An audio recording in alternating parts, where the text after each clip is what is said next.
नमस्कार प्रिय दर्शकों।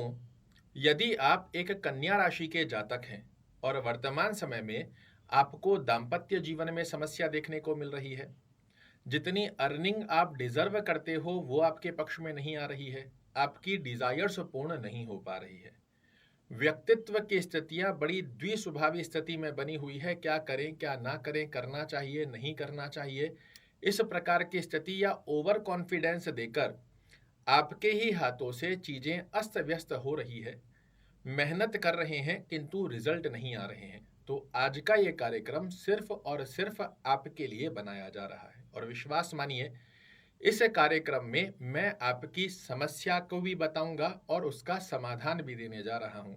100% ये कार्यक्रम आपके जीवन में एक बहुत बड़ी वैल्यू ऐड कर जाएगा। आप सभी लोगों को याद होगा 30 अक्टूबर 2023 को जब राहु महाराज ने मेष राशि को छोड़कर मीन राशि में प्रवेश किया था, उस समय हर तरफ सिर्फ राहु महाराज की चर्चा चल रही थी। इस बात को तकरीबन 6 महीने बीत चुके हैं, अब राहु की चर्चा कोई नहीं कर रहा है। किंतु क्या आप जानते हैं, अभी भी पिछले 6 महीनों की गतिविधि में राहु महाराज आपके जीवन में हिडन समस्याओं का निर्माण निरंतर करते आ रहे हैं। क्या क्या समस्याएं पिछले 6 महीनों में राहु महाराज ने आपको क्रिएट कर दी है वो भी बताऊंगा और उसका समाधान भी जानिए। राहु आपकी कुंडली में सप्तम भाव में 30 अक्टूबर 2023 से आए हैं। आप सुनिएगा और अपने जीवन में इसे पीछे जाकर चेक कीजिएगा कि अवस्था आपको देखने को मिल रही है कि नहीं। सबसे पहली अवस्था के अंदर जब से राहु महाराज मीन राशि में आए हैं, आपके दाम्पत्य जीवन में या तो अंडरस्टैंडिंग रिलेटेड इशू क्रिएट हो रहे हैं या फिर दाम्पत्य जीवन के स्वास्थ्य में परेशानी देखने को मिल रही है। दाम्पत्य जीवन के अर्थात आपके पार्टनर के करियर में जो ग्रोथ बनकर आनी चाहिए वो आ ही नहीं पा रही है। जो भी आप कार्य करते हैं, दैनिक रोजगार की जो स्थिति का योग आपके जीवन में बना हुआ है वो भी पूर्णतया आपको रिजल्ट नहीं दे पा रहा है। जितने भी कन्या राशि वाले लोग पार्टनरशिप में काम कर रहे हैं, या तो पार्टनरशिप में अंडरस्टैंडिंग रिलेटेड इशू आ रहे हैं या पार्टनरशिप में निरंतर लॉस चलता जा रहा है। राहु महाराज के हाथ में 3 दृष्टियां होती है, जहां ये बैठते हैं वहां से 5वें घर को देखते हैं, 7वें घर को देखते हैं और 9वें घर को देखते हैं। जो एक एक बात मैं आपको बताने जा रहा हूं, ऐसा यदि आपको देखने को मिल रहा है तो मैं निवेदन करूंगा कमेंट बॉक्स में जाकर इस अवस्था को जरूर से बताइएगा कि यह अवस्था देखने को मिल रही है कि नहीं। राहु की पंचम दृष्टि आपके एकादश भाव को प्रभावित कर रही है और इस स्थिति के आधार पर आप देख पा रहे हो जितनी अर्निंग आप डिजर्व करते हो वो आपको प्राप्त हो ही नहीं पा रही है।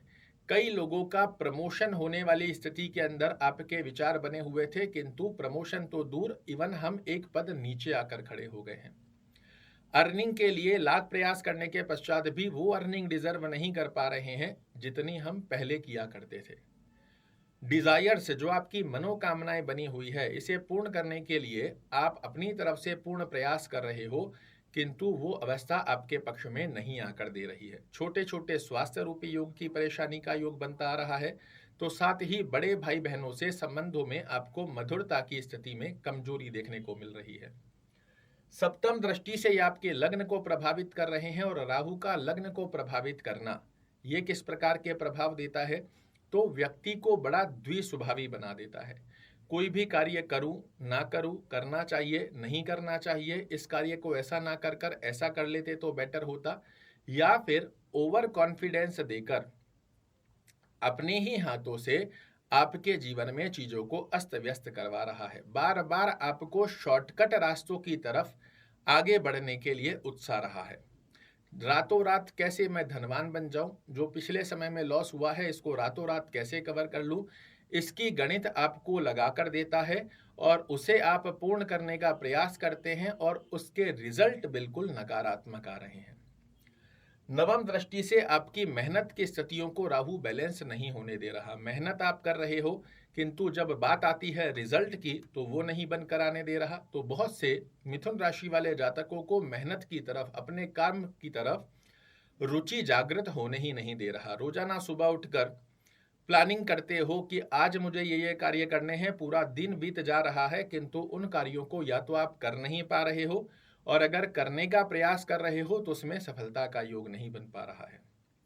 यहाँ 30 अक्टूबर 2023 के पश्चात ये स्थिति कन्या राशि वाले जातकों के साथ निरंतर बनी हुई है। अब मैंने थंबनेल के अंदर लिखकर दिया था कि जब कोई काम ना आए वहां राहु नैया पार लगाए। इसी के साथ एक और लाइन लिखी है कि ऐसा कोई सगा नहीं जिसे राहु ने ठगा नहीं। राहु की स्थिति को समझना आपके लिए बहुत आवश्यक है। 30 अक्टूबर से तकरीबन 5.5-6 महीने बीत चुके हैं। अभी भी 12 महीनों की स्थिति राहु महाराज की आपके साथ बनी हुई है। और मेरा विश्वास मानिए, अगर राहु की गतिविधि को आप नहीं समझेंगे तो ये 12 महीनों तक आपके साथ इन समस्याओं को लगातार हिडन वे में बनाता रहेगा। और कोई भी व्यक्ति नहीं चाहता कि अपने जीवन के अंदर किसी प्रकार की समस्या देखने को मिले। फिर चाहे जितने वीडियो देख लीजिए यूट्यूब पर, फेसबुक पर जाकर, जहां बताया जा रहा है कि कन्या राशि वाले जातकों का बहुत बड़ा लाभ होगा, ऐसा होने वाला है, वैसा होने वाला है, किंतु वो गतिविधियां आपके लिए कार्य कर ही नहीं पाएगी।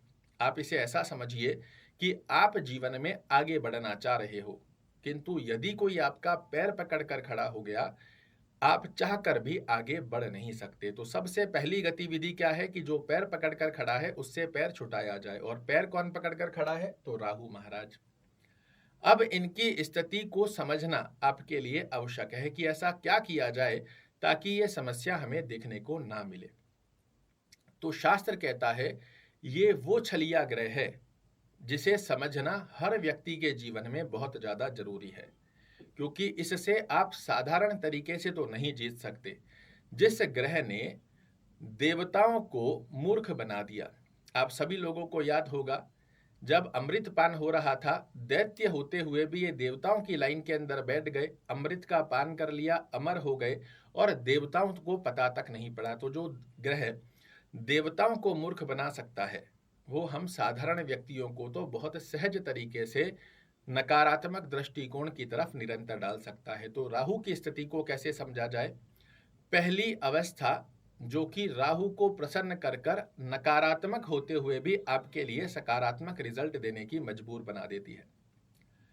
पहली अवस्था क्या है? कोई भी कार्य यदि आप प्लानिंग कर रहे हो कि मुझे अमुक कार्य करना है, और उस कार्य का यदि आप समाज में, अपने परिवार में, अपने कर्म क्षेत्र पर डिंडोरा पीटना चालू कर देते हो, अब मैं ये कार्य करने जा रहा हूं, आगामी समय की मेरी ये प्लानिंग हो रही है, मैं इस तरीके से अपना कार्य कर लूंगा, समझ लीजिए आपका वो कार्य होना ही नहीं है।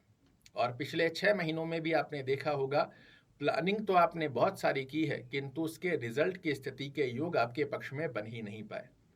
तो पहली अवस्था जो राहु को प्रसन्न करने की स्थिति बनाती है, इसका स्वभाव आप अपने अंदर ले लो।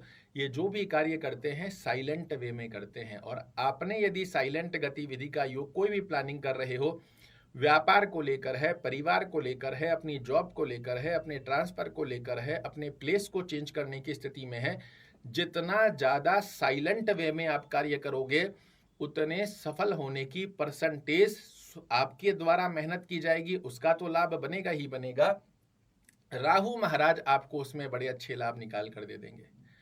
दूसरी अवस्था जो राहु के नकारात्मक दृष्टिकोण को आपके जीवन से दूर करती है, वो है मित्रों, यदि आप किसी भी प्रकार के दुर्व्यसन में लिप्त हैं, चाहे वो शराब है, चाहे मांस मदिरा है, चाहे किसी अन्यत्र प्रकार के नकारात्मक दुर्व्यसन में फंसे हुए हो, जितना दुर्व्यसनों से दूर रहोगे उतने श्रेष्ठकारी स्वरूप में आपको राहु महाराज का नकारात्मक दृष्टिकोण अपने जीवन से दूर होता हुआ देख पाओगे। अन्यथा राहु का ठगना तो आपके लिए तय है।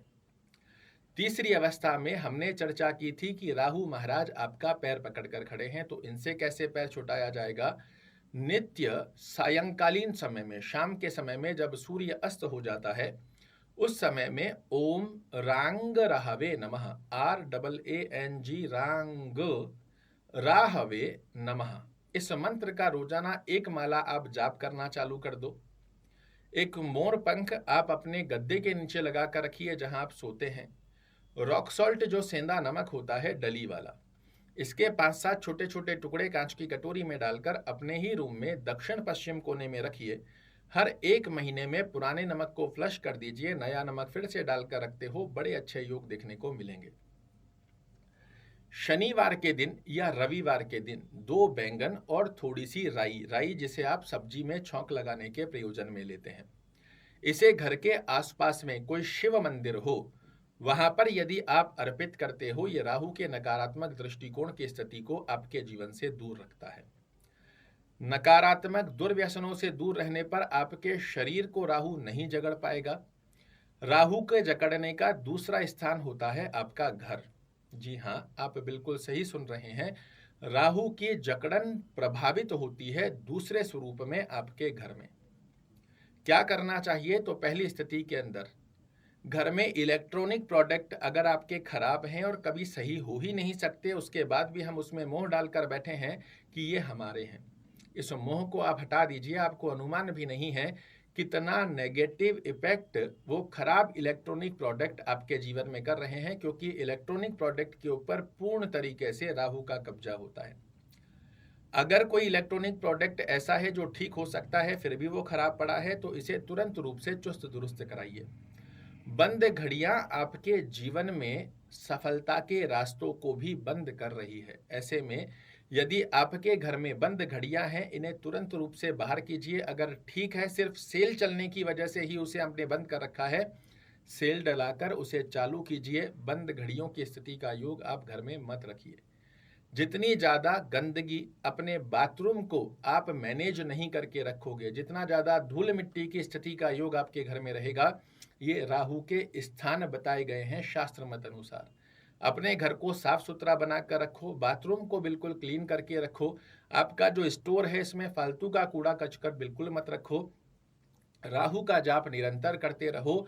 आपको देखने को मिलेगा आपके जीवन में जो पिछले समय में नकारात्मक दृष्टिकोण के 6 महीने निकले हैं, इन आने वाले 12 महीनों में अगर 90 डिग्री का यू टर्न आपके जीवन में ना देखने को मिले तो मुझे कहिएगा। पूर्ण विश्वास के साथ कह रहा हूं, ये जो वैल्यू मैंने आपके लिए ऐड की है, इसको यदि आपने प्रयोजन में ला दिया, आपके जीवन में 12 महीनों की स्थिति में राहु के नकारात्मक दृष्टिकोण होते क्या है, ये आप अपने जीवन में भूल जाएंगे। आशा करता हूं मेरे द्वारा दी गई ये जानकारी आपको पसंद आएगी। कल फिर से एक नई जानकारी लेकर आपके सामने उपस्थित होऊंगा। तब तक के लिए नमस्कार।